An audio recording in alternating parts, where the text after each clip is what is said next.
people are like, here she goes again talking about her family. I've learned a lot, from my family. I was thinking earlier about this idea of confidence, and humility, and what is the, I guess, fine line, what is the in between both. And I don't know why this morning I just had this vision of two scenarios that I'll never forget. So I'm the true definition of African American. My mother was born and raised in Liberia, West Africa. My father was born and raised in Jamaica, Queens, New York. And I was raised by a very traditional, very, strong African woman.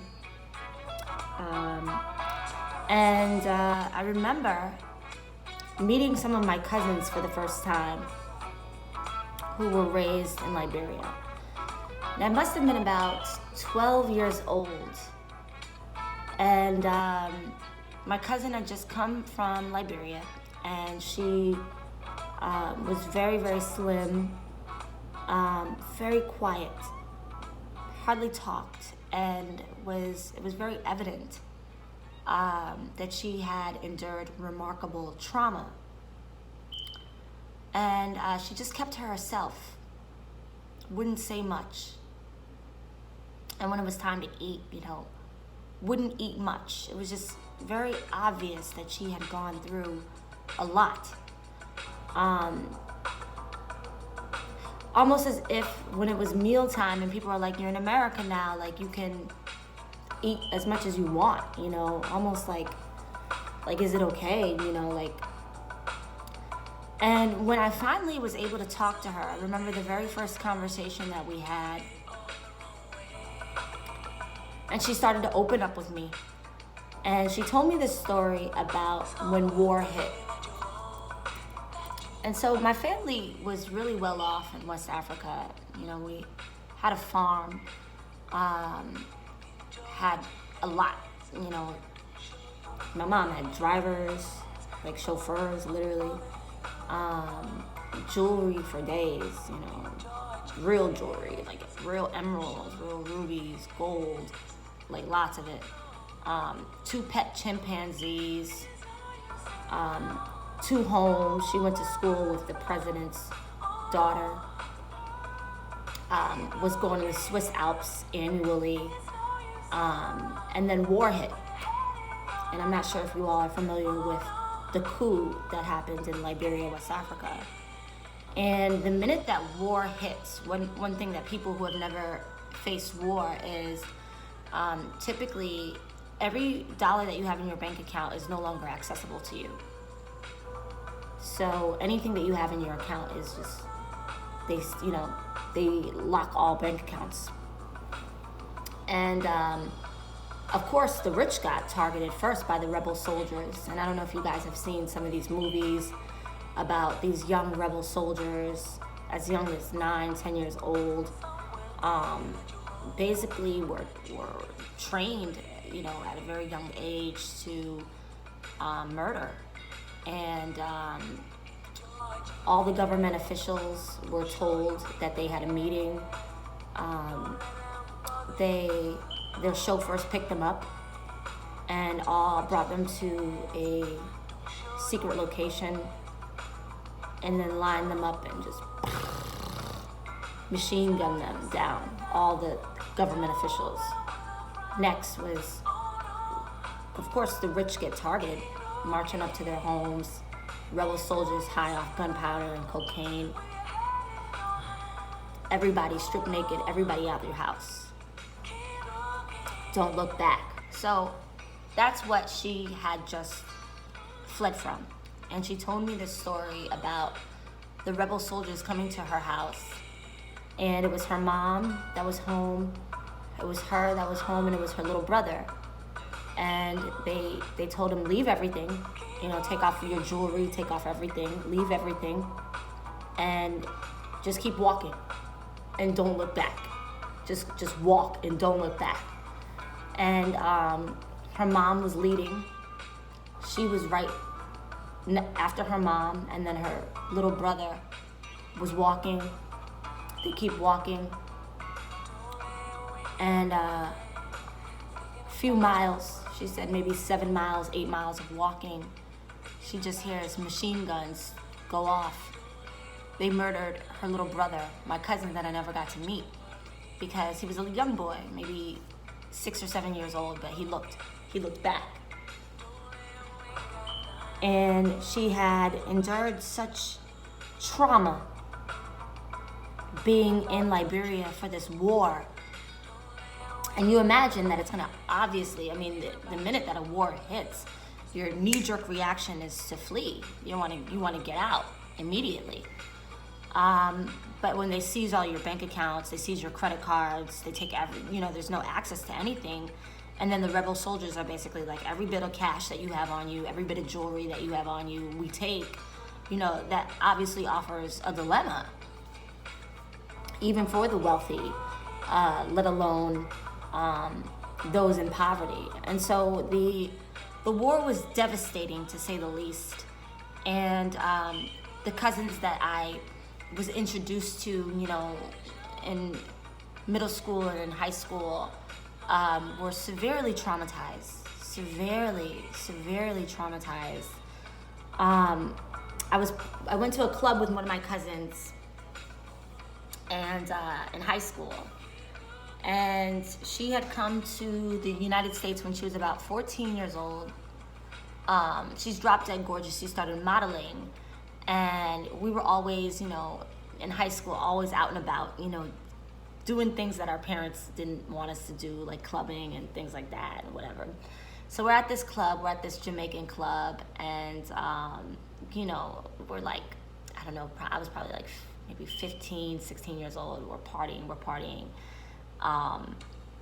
And it was called the West Indian Social Club. We're in Hartford, Connecticut. We were in Hartford, Connecticut. I grew up in Avon, but this club was in Hartford.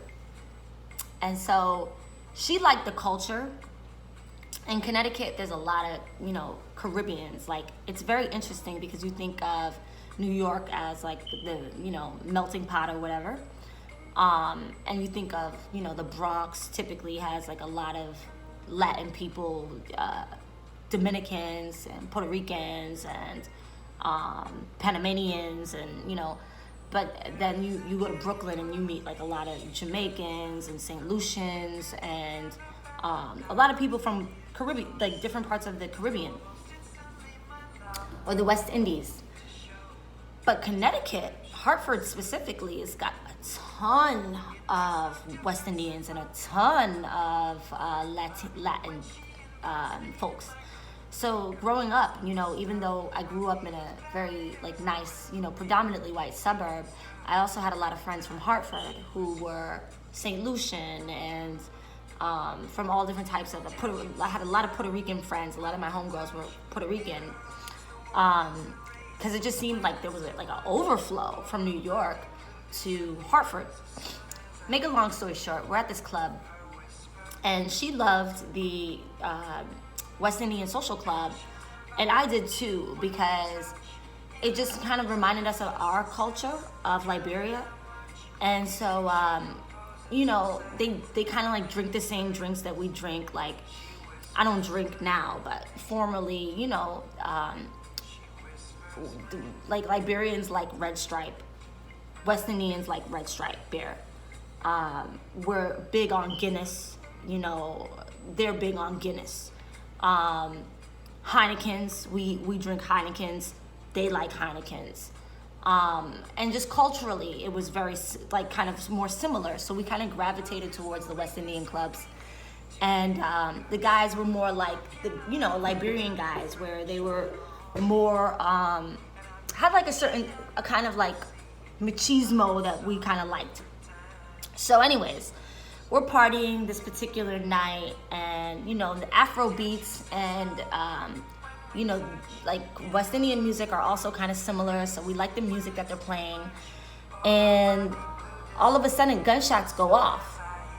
And I'm like, this is not what I'm used to. I've never ever been in a situation like this at this point in my life. Never heard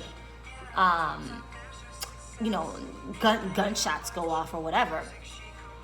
I grew up in a neighborhood where we could literally leave our door wide open, and silence. We lived in the woods pretty much, in the mountains. So I'm like scared as hell because it's super dark in there, and it had a lot of people, and I'm just thinking like, this is the first time I'd ever been like actually fearful of my life, and so we start running for the closest exit, and everybody's going towards the front door, and she's like, nah, let's go towards that door, because there was a back door that she knew of.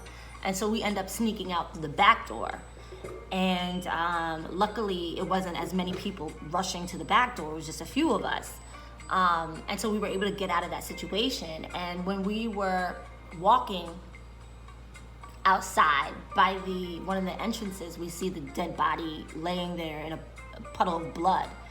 And I was like, my heart stopped. Like, this is the very first time I've ever seen a dead body. It's just like, I was damn near traumatized. And I remember her being like, it would be a lie, if I said that. This is the first time I see a dead body, It was dead bodies all over the place in Liberia.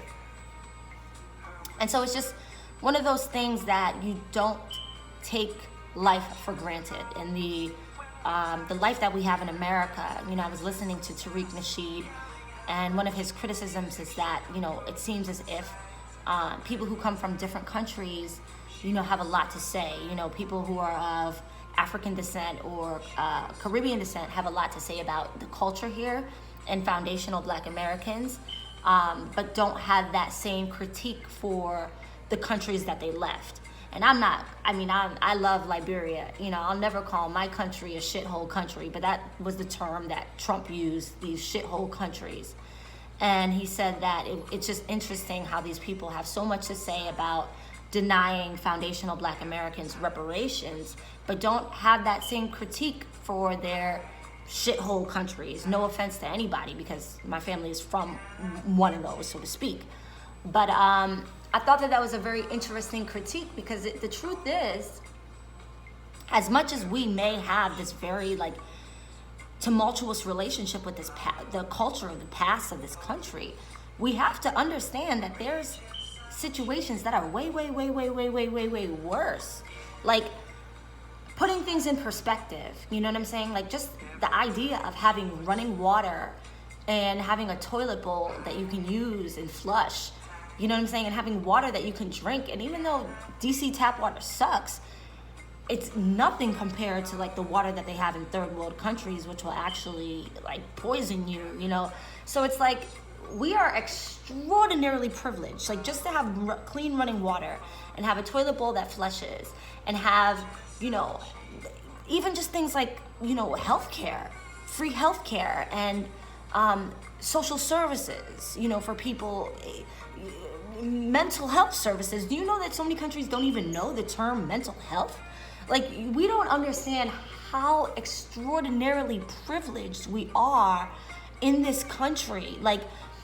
If you have a chance to travel, and I haven't been to Africa since I was little, but I had a chance to go when I was young and spend months there. Go travel, see what's out there, and you will come back home and be so exceptionally grateful. I mean, just the fact we have, like I said, running water, toilet bowls, these things make us more privileged. Even if you are in the fiscal bottom of the United States, you're in the lowest percentage, you are more wealthy than 80% of the world, ton times over. So it just kind of helps to put things in perspective and to apply a sense of gratitude. And how do I go full circle to this idea of humility and versus confidence? When I met my cousins, they were broken, tremendously broken by their trauma and by their circumstance. And all I wanted to do, and all I want to do, is, is to heal and help heal the broken. I'm not gonna look at your turmoil, your like trauma as like a way to like exploit you, or ever like try to put myself above you because I didn't go through those situations. Like, no, like, and you shouldn't accept like a lower, you know what I'm saying, like a lower existence in life just because of that trauma. You know what I'm saying? So like, it's imperative that regardless of whatever you've been through, to still remain confident. You know what I'm saying? Like, still believe that, hey, I'm worthy of whatever life has to offer. I'm worthy of abundance and all of these things. And so that's just kind of one thing I wanted to leave with you guys. This idea of extreme and extraordinary gratitude, and really understanding like how blessed you are, how lucky you are, and keeping that in mind every single day. Until next time, peace.